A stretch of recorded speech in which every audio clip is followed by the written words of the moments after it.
Estou aqui no Centro Cultural Movimento em Socorro para conhecer um museu que tem 120 anos aí de história do motociclismo. Ó, então, não só de moto, gente, de bicicleta também. Vem comigo.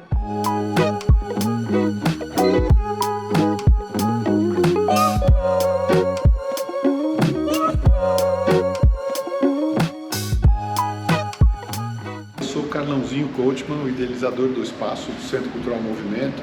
Eu criei anos atrás o trabalho Moto Story e recentemente o Bike Story. É justamente um trabalho de pesquisa documental que foca em descobrir quem são as pessoas que construíram o nosso mercado. Hoje nós somos 30 milhões de motos circulando no Brasil, 70 milhões de bicicletas, né? O sexto maior mercado de motos do mundo, o quinto maior de bicicletas. É um negócio importante, a gente precisa saber como é que a gente chegou até aqui.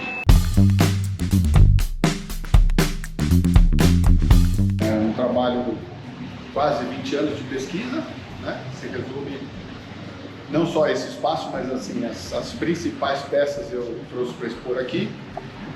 Dentre elas, a vitória do Cláudio Girotto Filho em 1980 na Copa do Brasil, um evento do qual vieram participar 3 campeões do mundo, Barry Sheene, Johnny Cecotto e Carlos Lavado, e o vencedor da prova foi o Girotto.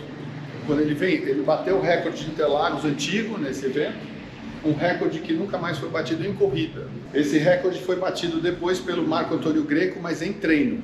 Um treino com uma moto dele do Mundial, que ele trouxe pneu e tal, mas em corrida foi a última. E ainda se mantém o recorde dele? Vai manter, porque acabou o autódromo, né? Foi feita a reforma de Interlagos e não existe mais o antigo. Assim como o do Greco, que é o recorde absoluto, continua também. Esse aqui é o Wilton Veloso Cavalcante, o paraibinha, primeiro piloto do Nordeste a se destacar no cenário nacional do motocross.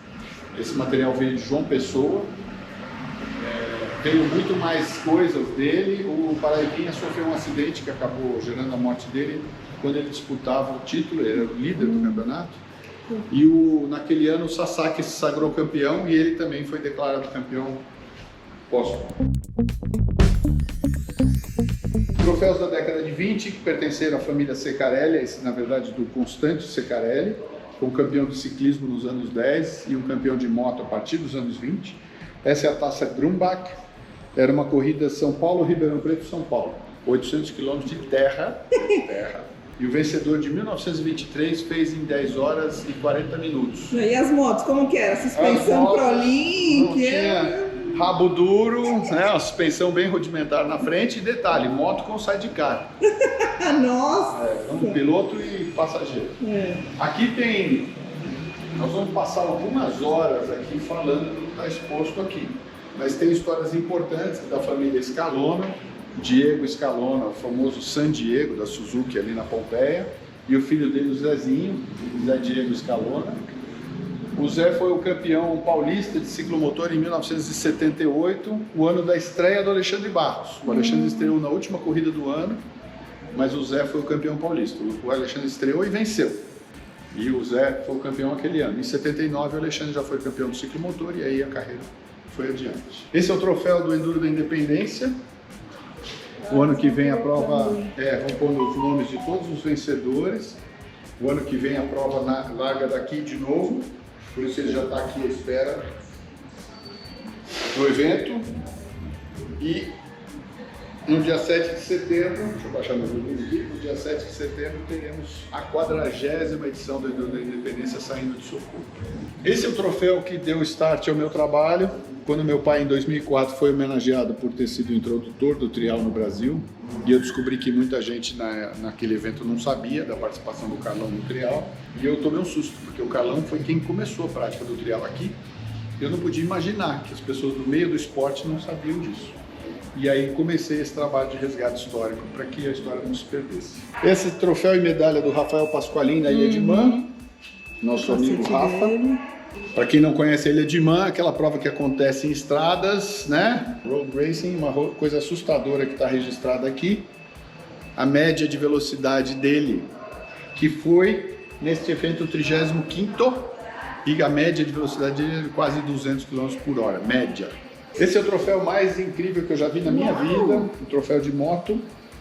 E o vencedor dessa peça é o Luiz Bezzi de Santos, já falecido. Luiz foi muitas vezes campeão brasileiro. Nossa, é uma obra de arte, basicamente. Esse troféu é uma verdadeira obra de arte. O artista que fez esse troféu chama Emendabile, é o mesmo que fez o Obelisco de Ibirapuera em 1900. O Obelisco de Ibirapuera em homenagem à Revolução de 32. E o mesmo artista. E fez a estátua do Duque de Caxias, também lá em São Paulo. E a competição foi do quê? Velocidade? Competição de velocidade em 1937. Pra você ter uma ideia, a corrida acontecia na areia, em Santos. Né? O Luiz corria com uma Norton M30 quando ele venceu essa prova.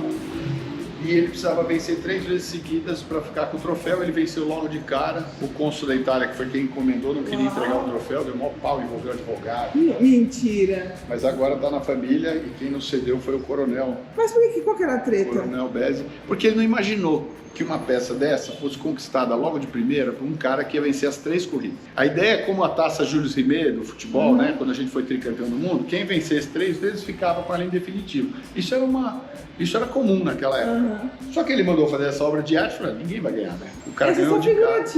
Né? Vai ficar aí, ninguém vai ganhar. O Luiz ganhou 3 vezes seguidas, logo nas 3 primeiras provas, e aí ele ficou com chave para entregar. Isso aqui é Jorge Negrete, melhor piloto brasileiro no Mundial de Campos do Jordão em 1987 e vencedor da Copa dos Campeões de 1985. Aqui tem 2 histórias legais. Esses troféus todos pertenceram ao Carlos Alberto Pavan, o Jacaré. Tem a foto ali, ele segurando esse troféu. Ao lado dele, Edmar Ferreira e o Paulé Savalage. E o Jacaré acabou dando o apelido ao primo mais novo dele, o Largatixa. O Marco Antônio Greco virou Largatixa porque era o primo mais jovem do Jacaré. O Jacaré foi considerado por muitos um futuro campeão mundial de moto velocidade. Ele era muito arrojado nas pistas, mas também vivia tirando racha na rua. Faleceu num racha na rua num acidente. Só para você ter ideia do tamanho do Jacaré, em 1975, 2.000 motos foram ao enterro dele. Nossa! 2.000 motos. Junta 2.000 motos hoje, é uma coisa difícil. Aqui tem um outro item curioso. Essa bota pertenceu a um piloto americano chamado Ed Lawson. Quem me deu foi o Tato Veludo, lá de Ribeirão Preto.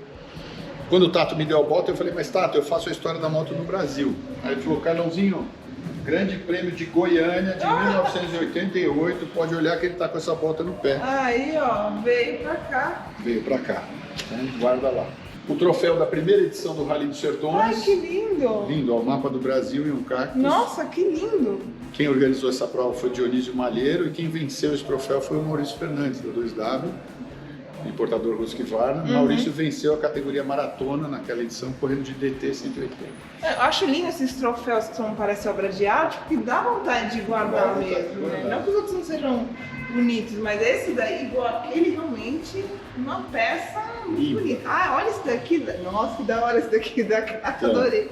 Medalha do Rally Dakar do Maurício Fernandes, 99, completou a prova.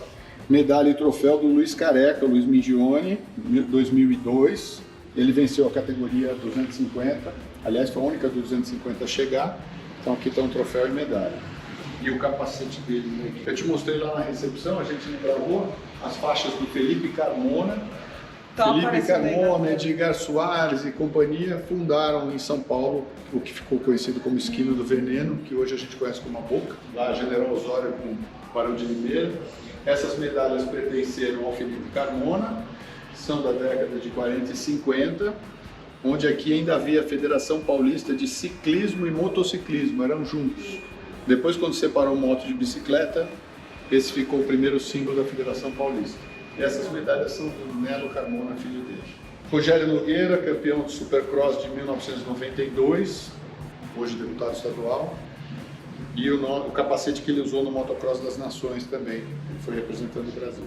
Nosso amigo Santo Feltrin, tio Santo, esse é o capacete dele, um Arai, e esse é o troféu que ele conquistou em Brasília, nas 12 horas de 1985. Ele e o Birigui correram em dupla esse ano, 85, e venceram as 12 horas. E essa GoPro aqui, ó? Mostra a GoPro aqui, né? A GoPro nova aí. Esse aqui é o equipamento que o João Mendes usou quando ele produziu o primeiro programa da televisão brasileira especializado em moto. Essa é a segunda câmera que ele teve na produtora, a primeira ele teve que vender, a segunda ele conseguiu guardar. É, bem action cam, né? O cara tinha que... E era pequena, né? Depois ele teve câmeras maiores. E aqui é a fita original da cobertura do Grande Prêmio de 1987, do Bike Show, da etapa do Mundial, lá em Goiânia. Aqui, outra peça muito especial. Isso aqui é o troféu? Isso é o troféu. Mentira. Isso é o troféu. Então eu tô te ganhando. Você vê as obras de arte que se entregavam, né? Nossa, olha que coisa linda. Isso aqui não é uma corrida, isso aqui é um troféu criado para um recorde de Interlagos antigo. Esse é o autódromo antigo de Interlagos. Hoje o S do Senna desce aqui, corta aqui. Aqui os boxes, curva 1, 2, reta oposta. Ele ia bem os muros, agora ele entra, né? Isso, agora ele entra aqui. Aqui é a reta oposta, curva 3, aqui é a junção. E entrava para cá, fazia ferradura, né? Hoje faz ao contrário aqui. Perdeu-se esse pedaço, a ferradura não é mais usada, nem 3, nem reta oposta, nada. Isso aqui é o recorde de lambretas e motonetas, na verdade, lambretas e vespas. Troféu estímulo transitório. Exato. Que no final ficou em definitivo por decisão dos promotores, e quem venceu ele foi o Gualtiero Tognoli. Aqui. Exatamente. Aqui o Gualtiero com a irmã dele, a Juliana, na garupa. Essa é uma gincana do Ibirapuera. Aqui é Marquise do Ibirapuera, o Parque do Ibirapuera em São Paulo. Antes de sair da sala de troféus, o capacete do Alexandre Barros, super importante. A primeira vitória do Alexandre em mundiais, 1993. Quem me deu esse capacete foi o Pedro Falso. Pedro era o empresário que levou o Alexandre ao mundial. E no dia da primeira vitória em Jarama, ele estava lá na Espanha, ele tirou o capacete do Alexandre e falou assim, esse é meu. É de fininho. O Alex tem um igualzinho, da mesma temporada, até em estado melhor do que esse, mas esse era o que estava na cabeça do Alex, que o Pedro me deu quando soube que eu ia montar aqui. E agora vai ser imortalizado no museu. Exatamente. Aqui o Hall da Fama, como eu falei. Esses painéis, a gente está provocando o meio a trazer os nomes que fizeram parte da história do motociclismo e do ciclismo brasileiro. Como eu comecei o trabalho de moto-história muito antes, aqui tem muito mais coisa de moto do que bike, mas agora a gente começa também da bicicleta. E está crescendo muito. Tá crescendo. E aqui, então, são pilotos, né? Então, aqui tem um pouco de tudo. Você tem... preparador. Legal. Universidade, comércio. O Eloy Gugliano, ele foi piloto com pouca expressão, mas ele foi o grande agente transformador do esporte brasileiro. Ele que fundou o Centauro Motoclube, ele era parte do Piratininga, fundou a Federação Paulista, a Confederação Brasileira, e foi um dirigente e promotor durante décadas. O Gualtiero Tognoli teve uma história longa como piloto e depois preparador, e trabalhou na CBM junto com meu pai. Denísio Casarini, moto velocidade, motocross e também um destaque no comércio. Tem a Casarini, Canã, tarará, tarará. O Walter Barque, o Tucano, moto velocidade e motocross. E olha o certificado, né? Aqui a gente tem alguns exemplos dos documentos como eram feitos, né? Diplomas feitos à mão. Acho bonito essas letrinhas. Essa aqui é a reprodução da mobilete que o Alexandre Barros usou em 78. Dá quanto uma moto dessa, gente? Passa de 100. É uma cinquentinha. Imagina uma criança com 7 anos de idade. Um peso pena, né? Interlagos, anel externo, que eu acabei de mostrar ali, com esse ciclomotor, subindo a serra a 100 por hora. Nossa, com aquelas roupas da época, esse macacão. Meu Deus do céu, olha o motorzinho. Então essa é uma réplica que a gente fez para homenagear o Alexandre. Olha, aqui já tem mais aerodinâmica aqui, ó. Já. Sabe por que essa aqui não tem a carenagem inteira? Porque o Alexandre era muito pequenininho. Eles montaram com a carenagem toda, mas ele não conseguia pôr as pernas no chão. Aí eles cortaram a parte de baixo. Para ele não ficar muito largo. E essas duas estão inteiras porque os meninos eram maiores. E podia isso na regra? Podia. Queria fazer correr. Então, e era um campeonato em evolução, né? Criaram e foram adaptando as regras. Essa aqui pertenceu ao Zé Diego, que é aquele que eu mostrei lá, que foi o campeão paulista de 78. E essa pertenceu ao Walter Paulo Bernardino. E os bancos era isso mesmo, né? Com isso mesmo. aqui um coninho. Essa aqui nunca foi restaurada, está exatamente no dia, como no dia que acabou de correr. Essa foi restaurada e essa é uma reprodução, não é original. Aqui tem uma história importante, escondida. Wilson Fittipaldi. Esse é o nome do pai do Emerson Fittipaldi. Ele era conhecido como Barão. O Barão tinha um programa na Rádio Pan-Americana nos anos 40 e 50, onde ele transmitia esportes motorizados. E por isso está aqui a imprensa. Por quê? Porque o Wilson tinha um programa na rádio e ele fundou a primeira revista de moto em 49. Ele foi presidente da Federação Paulista de Motociclismo em 59. O pai do Emerson. Aí o Emerson, esse é o Emerson, corre de moto. E tá aí para provar. Em 1963, com uma Mondial cinquentinha. Nós temos uma Mondial cinquentinha ali para mostrar a moto que ele usou. Que da hora! Aqui são 3 Yamahas TZ, uma moto que a Yamaha produziu na fábrica, moto de competição, não ia e vendia no Japão e vendia para o mundo inteiro. Então, no Brasil também a gente teve muita moto. Era moto de pista. É a mesma coisa que hoje você comprar uma Moto 3, você não compra. Não. Você comprava e tinha as categorias do mundo inteiro. Então essa TZ 350 do Adil Celso, de 1975, a TZ 350 do Lucílio Palmer, de 1980, e a TZ 250 do Netinho, que ganhou a prova em Daytona em 1983. Dois tempos, não? Todas dois tempos. Refrigerada da água. E aqui nós estamos desenhando um documentário que vai contar a história do Neto e a vitória dele em Daytona.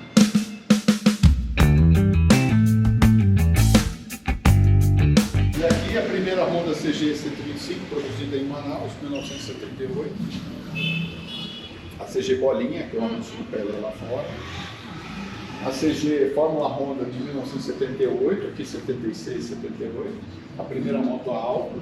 E é a mesma estrutura, né? Mesmo, é a mesma moto. Isso aqui é um kit, ó. É uma casquinha, o tanque está aqui de baixo. Aí mudava a pedaleira. E aí a Honda que vendia ou vendia no paralelo? Vendia na Honda, nas concessionárias. Ah, nas concessionárias. Ah, que Você legal. comprava um kit, comprava um kit para correr. Era tudo via concessionária. Ele criou a Fórmula Honda. Legal. E aqui um protótipo brasileiro, uma moto de corrida especial, feita pelo Gualtiero Tonhocchi. Gualtiero é que ganhou aquele troféu enorme em 1960. Ele virou preparador, ele fabricou esse quadro e o Antônio Sequeira venceu o Campeonato Brasileiro de 125 especial em 1980. Motor Honda, só que o resto. Motor Honda 125 ele e o resto foi feito pelo Gualtiero.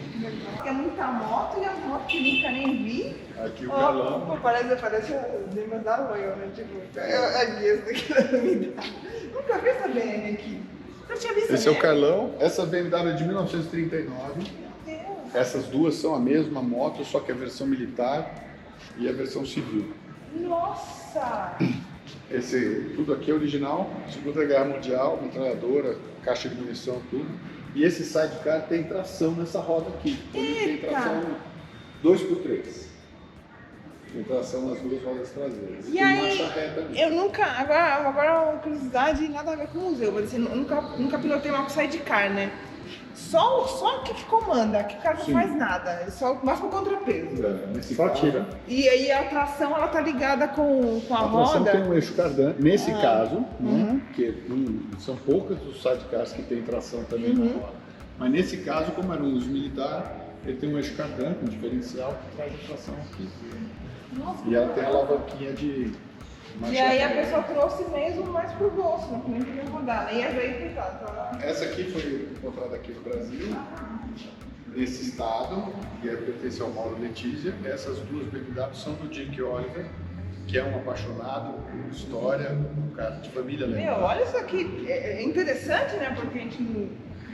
É ruim porque é pra guerra, mas, meu, que louco! Isso é o que eu te falo, a gente Que não, louco. a gente não pode esquecer o passado, nem os Não, erros, nem os acertos. Né? Nossa, O que é melhor para a nossa história, os erros ou os acertos? Você não pode apagar os erros. Tem que saber tudo, Né? né? Tem que saber o que aconteceu. E olha como que é... O moderno. Aqui né? seria o... Aqui embreagem, freio e os cabos mas passam é por o dentro. contrário, né? É. Será que eles pensaram que seria solução. melhor assim? Por causa do cabo. A intenção era suprimir o cabo vem por dentro. Olha! E por que será que depois inverteram, né? Porque é inteligente, vai. Inteligente. Vai. Talvez porque não fosse natural apertar o... com os dedinhos, né? Você aperta mais aqui, né? Pode ser. Deve ser. Não, mas é umas coisas assim, porque o câmbio no passado era diferente, né? Depois que se tornou universal, né? As marcas europeias, eu vou mostrar para você. Bom, vamos por partes. Aqui do lado tem a linha do tempo, que eu te falei, 1900, começa a reprodução. A Royal aí. Os originais. A Royal aí marcando até hoje. Essa aqui é uma foto deste prédio, onde nós estamos, que era uma antiga estação ferroviária, de 1909. E aqui que bom que vocês estão também em um local antigo, histórico. Assim, né? Histórico, né? E essa é a reprodução do primeiro anúncio que eu vi, de documento, de 1904. Uma Peugeot 2,5 cavalos em bom estado de conservação. Era classificado, era uma moto usada. E aí começa a se organizar o negócio moto. Então, Harley era a Dias Carneiro, que em 1916 importava Harley. Indian, 1913, Paul J. Christoph Company, Rua Quintino Bocaiúva. Porque a gente não tem como saber. O povo trazendo os navios, ninguém nem sabia, né? Não. Assim, a partir dos anos 10, estas empresas, eu fui pesquisar. Quem era Paul J. Christoph Company? Quem era a Dias Carneiro? Eles eram grandes traders, né? Eles faziam comércio exterior. Eles vendiam café, vendiam produtos brasileiros e traziam maquinário. Máquinas de tecelagem, mas numa maquinário dessas trazia as motos. E moto. Mas você também, as famílias, né? Quando vinham, às vezes tinham lá fora e traziam. Ah, sim, mas aí aqui não. Aqui eram empresas organizadas. Então, mas assim, na questão que se fosse o anúncio mais antigo, que a gente não tem como saber quando a primeira motocicleta pisou, talvez o cara trouxe na mudança, a gente não tem registro disso. Né? Por exemplo, a gente sabe que a família dos Santos Dumont trouxe para o Brasil o primeiro automóvel. Isso está registrado, o documento é do irmão do Santos Dumont. O primeiro automóvel do Brasil foi Santos Dumont. Então, é um Peugeot. Ah, será que foi a família do Santos Dumont que trouxe a primeira moto? O primeiro anúncio que eu vi é uma Peugeot. E tem relatos do Santos Dumont andando de moto em Paris. Será que foi? Mas não existe o documento que comprova. Então tem um cheiro aí da história.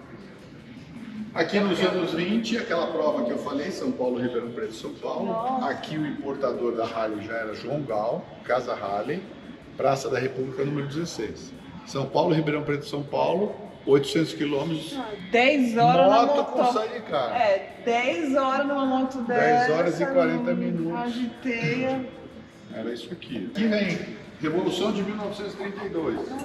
Meu tio-avô lutou a Revolução de 32, o capacete foi dele. Socorro foi uma das últimas cidades a se render ao exército de Getúlio Vargas. Então o museu da cidade tem uniformes lá e tal. Foi um ponto importante na Revolução Constitucionalista. Aqui é uma reprodução de um cartaz da época, né? Nós queremos você. Com essa cara de vida não vou não, eu tô mais bonitinha. A história é assim, tinha havido uma eleição legítima segundo as regras eleitorais da época. O presidente era um paulista e o vice era um mineiro, que é a tal do café com leite. Getúlio Vargas se levanta contra essa eleição, toma o poder. Aquilo foi um golpe de Estado. Sim. E São Paulo e Minas, inicialmente, depois Minas saiu, São Paulo Minas largou. Aqui a prova do Luiz Bezzi, aquela vitória daquele troféu impressionante, isso aqui é os anos 30, foi com uma M30 Norton M30 na praia, na areia, em Santos. Aqui a gente tem várias bicicletas históricas também. Hoje falei um trabalho mais recente nosso de pesquisa, mas estamos construindo isso. Aqui temos uma homenagem aos 50 anos do motocross. Cássio Garcia nos deu a camisa dele. Eduardo Sasaki, quem me deu essa camisa foi o Harada. Jorge Negrete, Paraibinha. E as respectivas motocicletas? Sim e não. Aqui... Ou só na mesma categoria? Aqui é uma história de Nivanor Bernardi. Essa é uma YZ Yamaha J 1982, 250. O Niva usava o número 100. Nós pedimos licença para o dono da moto, Fábio Wolff, lá do Serra Azul, para colocar o 100 em homenagem. E essa é a blusa, a jaquetinha da equipe Shell Yamaha, que era exatamente esse ano. Então eu pus junto. Aqui é uma Honda Elsinore 125, a precursora anterior à CR, que a gente conhece atualmente. A família CR é a família Cross da Honda. Essa é uma Elsinore, o escape ainda era por baixo. e ali uma calça de motocross dos anos 70. Essa moto é 74. Nossa, de motocross de couro, gente. De couro. Os caras hoje usam aquela coisa fininha, meu. Hoje cara. é confortável. Nossa, sofri, hein? E essa aqui é uma nacional, uma Yamaha MX 180. É derivada da DT 180, que a Yamaha produziu uma versão motocross aqui. E aí que muda a suspensão já? E aí pedaleira modificada, suspensão traseira um pouquinho mais reforçada e motor feito para rodar álcool, um pouquinho mais de taxa. Essa é a moto mais antiga da exposição e aqui uma curiosidade sobre o câmbio. Ah, aqui que eu te falo. Esse conteúdo já é digital, já é um filme da moto, quer ver? Você vem aqui, ó. Você vem aqui já... Ah, já abre no YouTube. Olha lá. Ah, que legal. Inscreva-se, por favor. Inscreva-se. Então, esse sininho ativado. Olha lá. Ah, olha ainda. Tem a legenda Muito e tal. legal. Toda a exposição vai ficar assim. Nós vamos todos os itens ter um conteúdo digital. Ou vídeo, quando for possível, ou na pior das hipóteses... E ainda as antigas, ainda o mesmo esquema da... Exatamente, da BM. Da BM. Essa moto tinha um câmbio manual de 3 marchas, pedal de embreagem Gente, olha só. e transmissão por correia. Mas, gente... Nesse videozinho tem uma história curiosa dessa vou correia. assistir. É muito legal. Essa é uma moto que é uma Type Age da Triumph, também conhecida como Trusty. Foi produzida durante a Primeira Guerra Mundial e a Triumph fez 53 mil unidades dessa moto no esforço de guerra. Em 4 anos de conflito, né? Se for pensar em termos de produção, números de produção, é um número importante até hoje, né? Sim. Eu conheço 4 no Brasil. Essa é uma do Marcelo Peixoto e ela foi feita com uma border track porque ele não tinha todas as peças. Tem uma mais original, que é aquele guidão que vai para trás, igual que você viu. Eu tô vendo o que é o freio, não é isso? Não, isso é embreagem. Embreagem. O câmbio é manual, tá do lado de lá. E o câmbio é... Câmbio na mão, olha lá, aqui a alavanca. O câmbio na mão. Chamou de... Câmbio manual, Sai, de 3 marchas. já tem que tirar a mão do... Tem que tirar a mão, aperta o pé, a embreagem. Aqui é acelerador e ponto, né? Você adiantava e atrasava o ponto para ela ligar e acelera. Esse freio é moderno, né? Foi colocado para fazer ela funcionar. Então, Nem tinha, né? essa é a moto mais nova da exposição, a MT do Pasqualin, que venceu o Pikes Peak. Ai, que lindo o troféu. Venceu o troféu da vitória, o capacete, o macacão. Lá fora a gente tem o banner com a foto dele na vitória. Né? Esse é o troféu dele de 3º lugar de 2018 e o da vitória em 19. Esse aqui é o Carlãozinho, com essa Montesa, 1987. Isso aqui é Pico do Jaraguá, o ano que eu fui vice-campeão brasileiro de trial. Aquela pônei azul era do Jorge Negrete, é a moto que ele aprendeu a andar. Chama pônei mesmo? Pônei, é uma pônei. É. Essa moto que ensinou Jorge Negrete a andar. A gente também tem algumas histórias legais de bicicleta aqui. Temos 2 bicicletas relevantes do ponto de vista histórico. Teresa D'Aprile, 30 anos atrás, criou o primeiro grupo de mulheres para pedalar à noite em São Paulo. Chamava Saia na Noite. Saia e saia, né? Ela tinha 42 anos e era considerada velha para pedalar. Hoje ela tem 72, é cicloativista e ninguém chama ela de velha mais.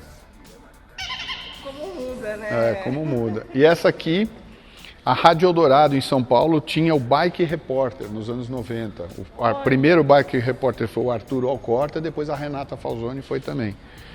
E essa bicicleta do Arturo, essa bicicleta foi do Arturo, ele doou aqui para a exposição e ele pedalava no trânsito e o pessoal parado nos carros, ele provocava o motorista, né? Você que está aí dentro do seu carro, olha como eu estou passando, vem andar de bicicleta. Eu penso isso de moto, gente. Imagina de bike, né? Que da hora. E essa aqui é a essa é a Matchless, foto, né? Essa é a Matchless que esse aqui também tem o vídeo.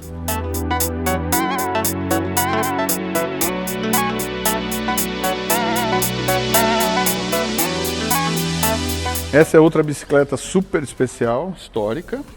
É uma bicicleta que revolucionou o design de construção de bicicletas. Ela é super moderna, mas ela é 1999.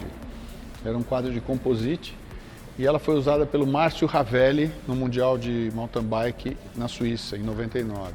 O Márcio foi 13 vezes campeão brasileiro de mountain bike, 2 vezes medalhista no Pan-Americano e 1 vez terceiro lugar no Mundial. Hoje a gente tem o Henrique Avancini, né, um super campeão e tal. A caminhada rumo ao Avancini passou por gente como o Ravelli, né? Você tem sempre a subida da ladeira, né? Antes da gente ter na natação o César Cielo, campeão recordista, nós tivemos uma geração anterior, né, o Xuxa, o Gustavo Borges, que foram medalhistas. Antes deles o Ricardo Prado, a gente vai subindo a ladeira. É assim, né? Aqui tem a primeira Yamaha produzida no Brasil, a RD50, 1974, quando a fábrica ainda era em Guarulhos. A famosa RD350 dos anos 70, era a Viúva Negra, né? Essa era a Viúva Negra. O pessoal fala da nossa Yamaha nacional, aquela carenada, que é filha da TZ, né? Já tinham arrumado já o freio? Não, então, a nossa RD não era a Viúva Negra, não era uma moto matadora, né? A Viúva Negra ficou a moto que causou tantos acidentes fatais. É essa aqui. A RD 350 nacional herdou a fama sem ter, na verdade. Mas o problema não era que não era muito motor. Para pouco freio. Isso e é. Não tinha também freio motor. Isso é o resumo da história da indústria motor. Sempre faz um motorzão, depois corre atrás do resto, né? Até os carros modernos, se você for pensar nos carros, um Maverick, anos 70, né, um grande carro, os Dodge. Se você for pegar o Mustang nos anos 60 e 70, tinha um motorzão e mais nada, né? As motos a mesma coisa. Primeiro o motor, vamos correr. Depois você se vira como é que breca, como é que para e tal. Só num histórico muito mais recente que o desenvolvimento caminha junto, né? Você tem uma moto que passa de 300, você tem que ter uma suspensão e um freio que funcionem a 300, senão... Mas no passado não era assim. Então essa daqui que essa é a Viúva Negra. Essa é de fato. Essa é a Viúva Negra, a RD Nacional herdou a fama. Ventiladinha, melhorzinho. Essa aqui é a Mondial, igual aquela que foi usada pelo Emerson, uma cinquentinha. Nossa, eu fico imaginando... Nossa, já me dói as costas. Moto de corrida, né? Moto de corrida hoje de velocidade, vale lembrar, não é confortável. As esportivas que se vê... Mas essa aqui ainda parece que deita mais, né? Você só vai deitar, a outra pelo menos... Era uma cinquentinha. Você tá meio que você senta no garupa, né? Você percebe que você senta na roda traseira. Senta na roda traseira. Pra aerodinâmica, né? Os caras fizeram as lambretinhas. Olha, aqui dá para ver bem 3 exemplos de câmbio manual. Isso aqui é uma TWN, é uma Triumph alemã. Câmbio manual lá, tá vendo? Do lado do tanque. Uhum.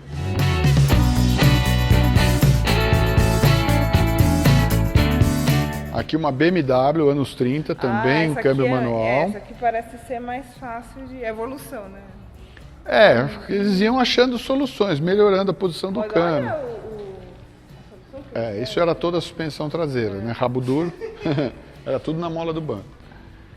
Aqui uma Zundap também câmbio manual. Esse câmbio aqui tá pior, tá mais embaixo, ó.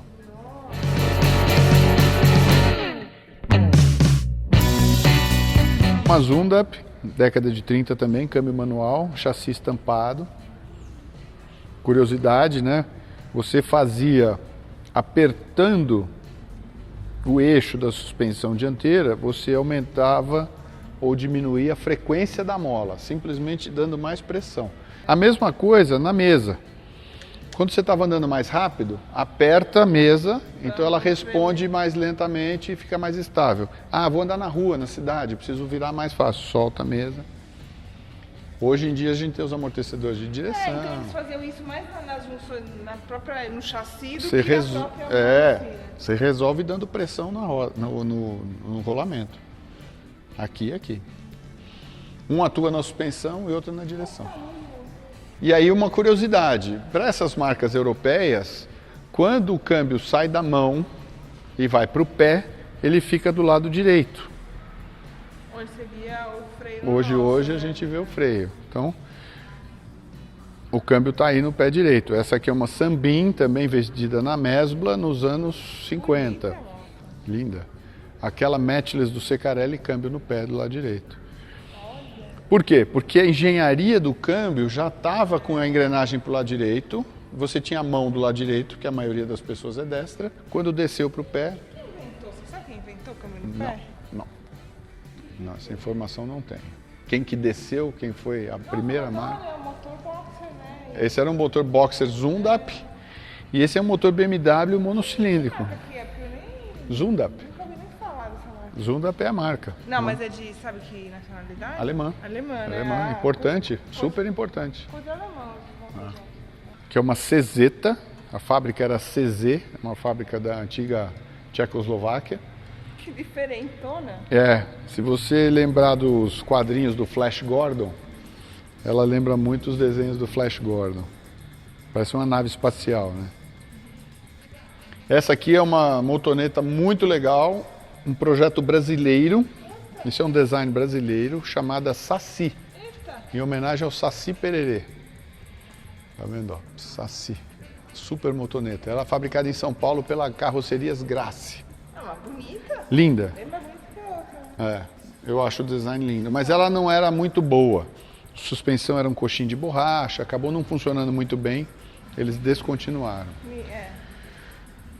Aqui tem uma coisa legal que eu falei lá no Hall da Fama, está aqui a reportagem de jornal mostrando o Wilson Fittipaldi, o pai do Emerson, presidente da Federação Paulista de Motociclismo. Legal. Esse bigodudo aqui. A paixão dele era moto. Aqui em 1952, ele correu as 24 horas de Interlagos de moto. Wilson Fittipaldi e José Martinez com a BMW 600. Em 49 ele fez a primeira revista de moto do Brasil. Ele e o Eloy Gugliano, aquele que também está no Hall da Fama, fizeram a primeira revista de moto do Brasil, 49. Wilson Fittipaldi e Eloy.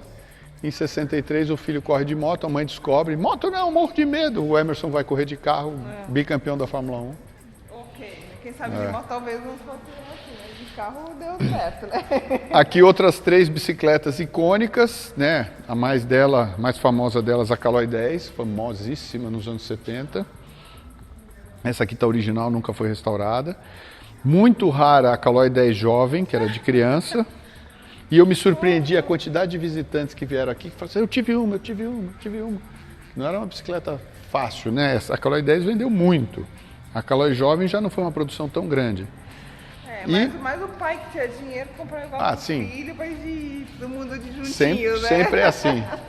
E aqui já dos anos 80, a Caloi 12. Essa aqui já era uma semi-profissional, uma bike de competição mesmo, né? Que é uma bike de estrada vendida ao público. Já tinha câmbios, um conjunto de câmbios melhor e tal.